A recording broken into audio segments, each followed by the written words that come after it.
দুদিনের ছুটিতে বেড়াতে যাবেন অযোধ্যা পাহাড়, আর অযোধ্যা পাহাড়ের মনোরম দৃশ্যে ভরিয়ে তুলবেন মন। কিন্তু থাকবেন কোথায়? থাকার জন্য ভালো হোটেলেরও প্রয়োজন, আবার বাজেটও হাতে বাঁধা। আর এই দুই সমস্যার সমাধানই হবে এই নির্দিষ্ট কয়েকটি হোটেলে, যা আমি এই ভিডিওতে এখন আলোচনা করব এবং তা বুকিংয়ের প্রসিডিওরও আপনাদেরকে দেখিয়ে দেব। অযোধ্যা হিলটপে রয়েছে WBCADC হোটেল এবং যুব আবাস। পরপর এই দুটি হোটেলের বুকিং, রুম কন্ডিশন এবং কীভাবে অনলাইনে বুক করবেন পুরো প্রসিডিওর আমি দেখিয়ে দিচ্ছি, তাই স্কিপ না করে ভালো করে ভিডিওটি দেখে নিন।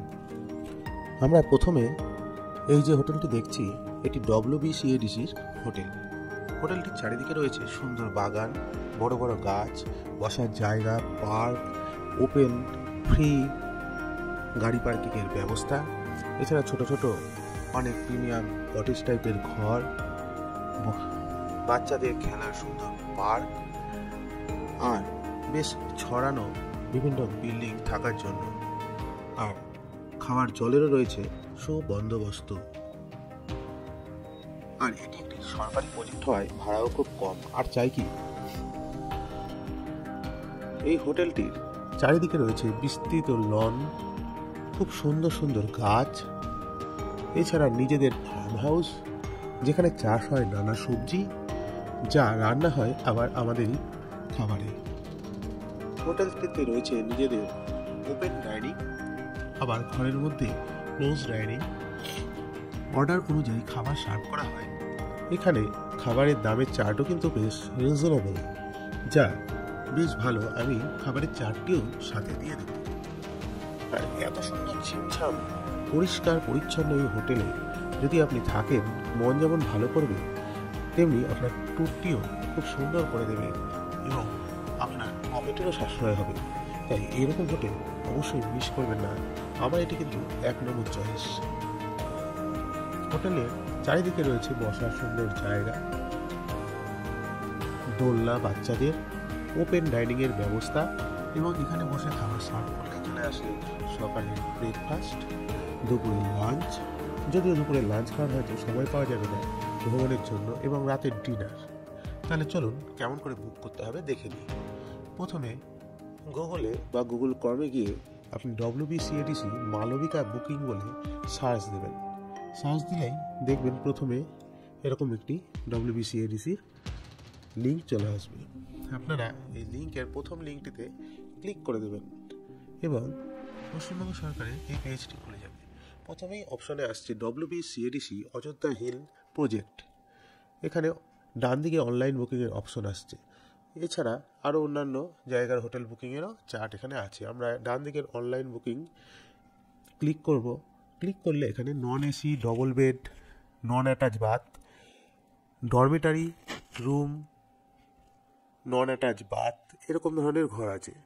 যদিও আমাদের পরিবার বা ফ্যামিলির জন্য অ্যাটাচ বাথ হলে বেশ ভালোই হয়, আর অ্যাটাচ বাথের অপশনও এখানে কিন্তু আছে।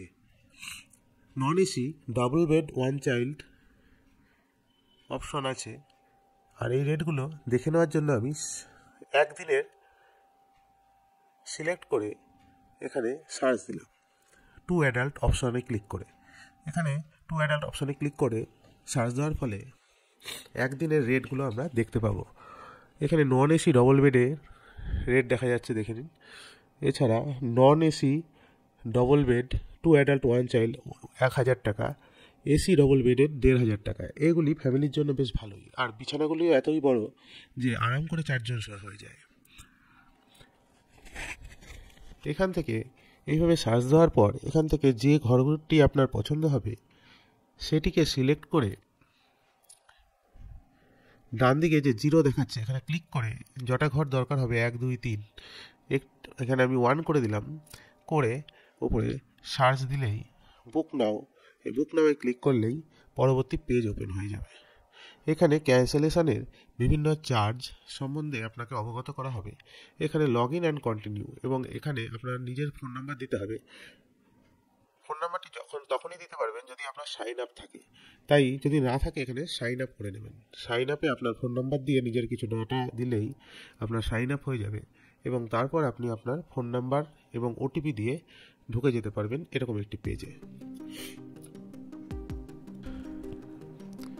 বুকিংয়ের এই পর্যায়ে আপনি নিজের তথ্যগুলি এখানে দেওয়ার পর মোবাইল নাম্বার, ইমেল আইডি এগুলি পুট করার পর এবং এজ দেওয়ার পর নিচে প্রসিড টু পেতে ক্লিক করে দেবেন। এখানে এর ফলে একটি নতুন পেজ খুলে যাবে। এই নতুন পেজে পেমেন্ট অপশন আসবে। আপনার যে ডেবিট কার্ড বা ক্রেডিট কার্ড রয়েছে তার ডেটাগুলি বা তথ্যগুলি, card number, CVV, name of the card ইত্যাদি পুট করে এর মাধ্যমে এখানে পেমেন্ট করলেই বুক হয়ে যাবে এবং আপনার কাছে একটি পিডিএফ ফরম্যাট চলে আসবে এবং সেটি আপনার কাছে রেখে দিলেই হয়ে যাবে। এরপরে অযোধ্যা পাহাড়ের বেস্ট বাজেট থাকার জায়গা যুব আবাস। যুব আবাসের রেটটি কিন্তু আরও কম, এখানে আরও কম টাকায় থাকার ব্যবস্থা রয়েছে। যদিও এখানে থাকতে গেলে একটু এই জায়গাটি একটু বেশি নির্জন এবং খাবার দাবারের ব্যবস্থাও রাতে সেভাবে ভালো হয়তো নেই, তাই সেই জিনিসটি একটু সতর্ক থাকবে। যুব আবাসের ঘরগুলি বাজেট অনুযায়ী কিন্তু বেশ, এবং গাড়ি রাখারও বেশ ভালো জায়গা আছে। যদি নিজে সেলফ ড্রাইভে আসেন তাহলে এই জায়গাটি কিন্তু ভালোই, এবং পাশে রয়েছে প্রচুর শাল ইত্যাদি বড় বড় গাছ এবং উন্মুক্ত উদ্যান, যা বেশ ভালো লাগবে। তবে WBCADCর মতো কিন্তু এখানে ভালো পার্ক কিন্তু নেই। যুব আবাসের ভিতরে এরকম বসার জায়গা আছে সোফা, এখান থেকে ডান দিকে ঘুরে উপরে উঠে যাওয়ার জায়গা রয়েছে। এছাড়া ক্যারাম খেলারও ব্যবস্থা রয়েছে। উপরে উঠে বিভিন্ন ঘর রয়েছে বিভিন্ন ফ্লোরে। আরেকটি গুরুত্বপূর্ণ কথা যেটি বলা হয়নি সেটি হচ্ছে জলের ব্যবস্থা কিন্তু এই WBCADC এবং যুব আবাস দুটিতেই ভালোই রয়েছে। পিউরিফাইড জলের মেশিনও বসানো আছে ইচ্ছে মতন, তাই সেখান থেকে খাবারের জল সংগ্রহ করে দিলেই হয়। এই উপরে উঠে রয়েছে এরকম একটি ব্যালকনি, আর এই হচ্ছে চারিদিকের ভিউ যুব আবাসে, যা কিন্তু বেশ ভালোই লাগবে শীতকালে। এই হচ্ছে একটি ছোট সিঙ্গেল রুম, এখানে একজন বা দুজনের থাকার জন্য বেশ ভালোই বন্দোবস্ত হয়ে যাবে। আর যদি ফ্যামিলি নিয়ে আসতে হয় তাহলে ট্রিপল বেডের রুমও রয়েছে।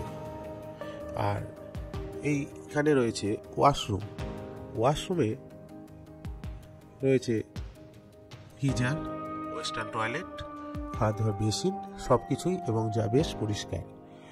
এই একটি non-ACC ট্রিপল বেডের রুম। এখানে 3 জনের শোয়ার ব্যবস্থা রয়েছে এবং রয়েছে তার সাথে টিভি, এবং ওয়াশরুমও বেশ পরিষ্কার পরিচ্ছন্ন। দেখুন, এটি হচ্ছে non-AC 4 বেডের রুম। রুমটি কিন্তু বেশ বড় এবং 4 জনের শোয়ার জন্য বেশ ভালোই রয়েছে, আলমিরা থেকে সব কিছুই। চলুন তাহলে দেখে নেওয়া যাক এটি কেমন করে বুক করব। প্রথমে গুগল ক্রোমে আমরা টাইপ করে নেব ওয়েস্ট বেঙ্গল ইউথ হোস্টেল। এখানে সার্চ দিলেই প্রথমেই চলে আসবে online youth hostel booking system. এই লিঙ্কে ক্লিক করলেই আমরা চলে যাব ওয়েস্ট বেঙ্গল গভর্নমেন্টের একটি পেজে। এখানে ভালো করে লক্ষ্য করুন, ডান দিকেই রয়েছে লগ ইন অর রেজিস্টার। এখানে আগে আপনি নিজের নামটি এখানে নথিভুক্ত করে নেবেন ফোন নাম্বার দিয়ে, না হলে বুকিংয়ের সময় আবার অসুবিধে হবে, আপনাকে রেজিস্টার কিন্তু করতেই হবে। তাই প্রথমেই রেজিস্টারটি করে নিন। তারপর এখানে বিভিন্ন অপশন আছে, চেক অ্যাভেলেবিলিটি, ট্যারিফ চার্টে ক্লিক করে এখানে বিভিন্ন রুমের বিভিন্ন রেট দেখে নিতে পারবেন। WBCADC এবং এই যুব আবাস দুটি অযোধ্যা হিলটপের একদম মাঝে, আর অযোধ্যা হিলটপের মাঝে থাকার কিছু সুবিধা আছে তা বলছি। তার আগে দেখে নিন এই সিলেক্ট লোকেশন, এখানে লোকেশনটা সেট করে দিতে হবে অযোধ্যা পাহাড় হোটেল, আর তাহলেই ডেট বাই ডেট কোন রুম কত অ্যাভেলেবেল আছে ডেট বাই ডেট কিন্তু আপনাকে দেখাবে। তার মধ্যে এখানে প্রয়োজন অনুযায়ী ডেটে সিলেক্ট করে বুক ডান দিকে বুক অপশনে ক্লিক করতে হবে। ডান দিকে বুক অপশনে ক্লিক করলে পরবর্তী উইন্ডোজ ওপেন হয়ে যাবে। এখানে আপনাকে ডেট সিলেক্ট করতে হবে, যে ডেট থেকে যে ডেট পর্যন্ত থাকতে চান এখান থেকে ক্যালেন্ডারে সেট করতে হবে, যা কিন্তু 3 দিনের বেশি হবে না। তারপর সার্চ করলে আপনাকে এখানে দেখিয়ে দেবে। ইচ্ছে করলে উপরের এখান থেকে আপনি click to change date change করতে পারেন এবং দেখে নিতে পারেন কোন দিন কোন ঘর কটা করে ফাঁকা আছে। তারপর এখান থেকে ডেট বাই ডেট সিলেক্ট করে আপনাকে বুক নাও ঘর যতগুলো লাগবে সেটা সিলেক্ট করে বুক নামে আবার ক্লিক করে দিতে হবে। বুক নামে ক্লিক করলে পরের যে উইন্ডোজ আসবে এখানে আপনার এক এক করে যারা যারা থাকতে চান তাদের নাম এখানে অ্যাড করতে হবে। নাম, জেন্ডার, এজ ইত্যাদি বিভিন্ন ডেটা এখানে আপনাকে পুট করতে হবে এবং তারপর নিচে পেমেন্ট অপশন, পেমেন্ট টাইপে যে অপশনগুলো আছে online banking, debit card, credit card, আপনার ইচ্ছে করলে ডেবিট কার্ড এবং ক্রেডিট কার্ডের মাধ্যমে পেমেন্ট করবেন। আমার মনে হয় এটাই সুবিধাজনক। এবং তারপর এখানে চেক আউট করে ওকে করে দিয়ে পেমেন্ট করতে হবে ব্যাস। আর তাহলেই হয়ে যাবে যুব আবাস বুকিং। যুব আবাসের পাশেই আরেকটি সুন্দর হোটেল লেগেছিল আমাদের চোখে, এই বিশা মুন্ডা রিসোর্ট। এর ফোন নাম্বারটা এই যে স্ক্রিনে আমি নিচে দিয়ে দিচ্ছি, আপনারা এই নাম্বারে ফোন করেও বুক করতে পারেন যদি বেসরকারি জায়গায় থাকতে চান। এই রিসোর্টটাও কিন্তু বেশ ভালো, বেশ সাজানো গোছানো এবং এদের বেশ সুন্দর মাঠ আছে এবং এটি একদম অযোধ্যা হিলের বাস স্ট্যান্ডের পাশেই অবস্থিত। কিন্তু সেই পার্ক, বাচ্চাদের সেই জায়গাটা কিন্তু WBCEDC-তে যেমন দেখেছিলাম সেরকম কিন্তু এখানে দেখতে পাইনি। এরপর আরেকটি হোটেলের সন্ধান দিচ্ছি, এটি হচ্ছে অযোধ্যা হিলটপ রিসোর্ট। এটাও বেশ জনপ্রিয় রিসোর্ট, এটাও অযোধ্যা হিলটপে রয়েছে, এটাও বেসরকারি। আপনারা ইচ্ছে করলে এই নিচের নাম্বারে ফোন করে বুক করতে পারেন। অযোধ্যা ভ্রমণের সময় আমার মনে হয়েছিল যে অযোধ্যা পাহাড়ের নিচে থাকবো, বাঘমুন্ডি পাখি পাহাড়ের দিকে, না অযোধ্যা হিলের ওপরে। কিন্তু পরে বুঝলাম অযোধ্যা হিলের উপরে থাকলে কিছু সুবিধা রয়েছে, এখানে মোবাইল নেটওয়ার্ক ভালো, আর বারবার পাহাড় থেকে নিচে ওঠা এবং উপরে উঠে ভ্রমণ করার মধ্যে একটা আলাদাই আনন্দ পাওয়া যাবে। আর অযোধ্যা হিলের ওপরে যদি থাকতে হয় তাহলে এই 4-5টা যে হোটেলের চার্ট আমি তৈরি করেছি এর মধ্যে থাকলেই আপনারা কিন্তু সবচেয়ে বেস্ট অনুভূতি পাবেন আশা করা যায়। আর আমার অযোধ্যা ট্যুরের সম্পূর্ণ ভিডিও আমার পুরুলিয়া ভ্রমণের ডেসক্রিপশন থেকে অবশ্যই দেখে নেবেন, আমি লিঙ্কগুলো দিয়ে দেব। আর ভিডিওটি যদি এখনও পর্যন্ত ভালো লেগে থাকে এবং আমি যদি আপনার একটু কাজে আসতে পারি তাহলে আমাকে সাবস্ক্রাইব করে আমার চ্যানেলের পাশে থাকবেন। ধন্যবাদ, ভালো থাকবেন, আবার দেখা হবে।